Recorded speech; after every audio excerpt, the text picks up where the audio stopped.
Good evening, everybody. My name is Abdul. Today I will be discussing Trojan horse malware. Let's get into it.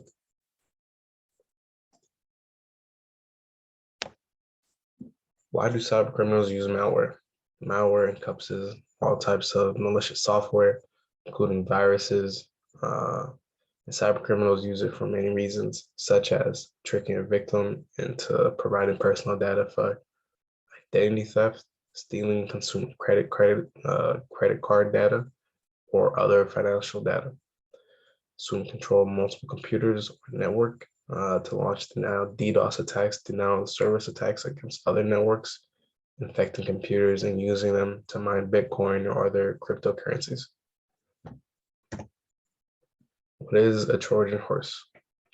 Trojan horse or Trojan is a type of malware that is often disguised as legitimate software. Trojans can be employed by cyber thieves and hackers trying to gain access to user systems. Users are typically tricked by some form of social engineering, be it to loading, be it an email, scam link that's spoofed to look like a legitimate link that you would think it's safe. And this endpoint leads to loading and executing Trojans on their system. Once activated, Trojans can enable cyber criminals to spy on you, steal your sensitive data, and gain backdoor access to your system. These actions can include deleting your data, blocking data, modifying data, copying data, or just in general disrupting performance computers. Adding all these into one, Trojan horses can also turn into ransomware, where you are forced to pay a hefty fee to get access to your computer again. Notable Trojan or ransomware. Ryuk 2019-2020. Ryuk spread mainly via malicious email or phishing emails containing dangerous links and attachments. For this ransom, the amount to be paid to release an entire system can exceed $300,000. WannaCry in 2017 was pretty popular because it affected multiple companies that were running an outdated version of Windows. WannaCry was a virus / ransomware Trojan horse that was ran or came from Iran, spread via email, scams, or phishing, same as Ryuk. Worldwide, more than 200,000 people and companies were affected, such as FedEx, Telefonica, Nissan, Renault, and so on. WannaCry exploited, again, a vulnerability in Windows. Also in 2017, there was Bad Rabbit. Bad Rabbit was a ransomware attack from 2017 that spread via so-called drive-by attacks. These drive-by attacks spoofed links that made you think that you were going to a real website.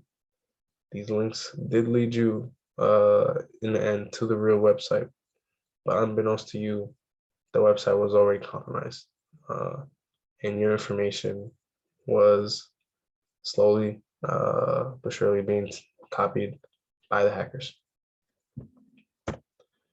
This is a small diagram of a Trojan attack and the steps it takes. In the end, as I said before, Trojan can block attempts to write in code to fix the issue. It can also carry a logic bomb, which, in all sense and terms, will literally make your computer a pile of bricks. So the focus of my project or my presentation in general was Trojan attacks during COVID-19. COVID-19 had a lot of us staying inside, working from home, and that made us extremely vulnerable. According to Avira's 2020 report on cybersecurity, cyber criminals benefited greatly from COVID-19. Malware authors developed a wide variety of strategies to exploit users' fears and need for answers around the virus, from malware, which enables cyber attacks, to read credit card data, to vaccine-based scams targeting the elderly in order to gain access to personal payment data. A lot of folks were staying home first, buying things online, uh, doing a lot more online shopping, which meant personal data was more vulnerable. More people had the credit card information online. So these phishing emails first would allow access to your computer to be able to gain those key logs or your password or your credit card data that was saved on your computer. While another view would be the elderly. The elderly were the main concern during the COVID-19 pandemic, since they're more susceptible to getting COVID and uh, were more affected by it. So the fear in that community was large, and these attacks took on the face of giving out more information. Maybe it was an email saying, if you click this link, you'll find a pamphlet or newsletter or something that will help you or benefit you during COVID-19. And it targeted mainly the elderly group. Another vulnerability that had been exploited is the increased attack on those who began to work from home. Companies across the world have seen a large surge of attacks on their employees, and these attacks took advantage of the inability of their IT department to assist those affected by attacks in a timely manner, giving attackers plenty of time to gain access to information. When you're working from an office, you have the luxury of having an IT staff, someone usually on site, and during COVID-19, unfortunately, were there was not the ability was not there. When you worked from the office, you put in a ticket for a fix, and by the end of the day or in the next hour, something would happen. You'd get an answer. During COVID-19, a lot of people were working from home on unsecure networks and having personal and company data on their personal computers. And if something or someone managed to get on that computer, or hacker or someone or virus was placed on a computer, a lot of that data was vulnerable to be taken. And many of these people did not have the ability to fight off these attacks. Examples, in March of 2020, NASA began to fend off hundreds of phishing and data breach attempts across their networks. NASA sent out a memo regarding the issue stating that NASA's IT systems are attractive targets for cyber criminals and nation-state actors who may want to steal, jam, spoof, or hijack our system data and data links. This was taken from the NASA IT annual report that stated their what's it called? Continued attempt to fight off these attacks and their goals and recommendations to fix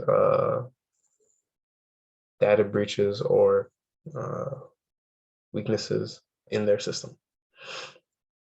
In October of 2020, US government agencies issued a warning of continuing attacks, with Emotet being near the top of the list. Emotet being up and coming Trojan attack back in October 2020 that was wreaking havoc across the United States, both on personal computers and in the political world, finding its way onto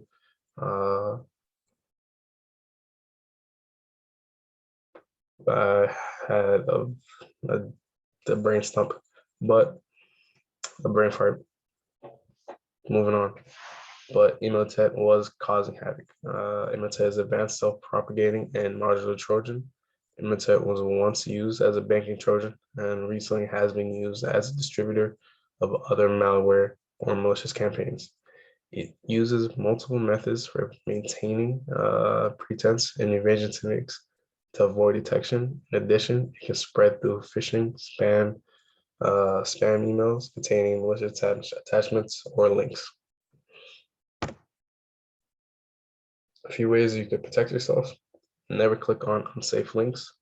Avoid clicking on links in spam messages or unknown websites. If you click on a malicious link, an automatic download could be started, which could lead to your computer being infected.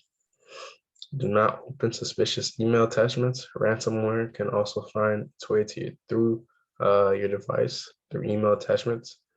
Avoid opening any dubious looking attachments to make sure the email is trustworthy.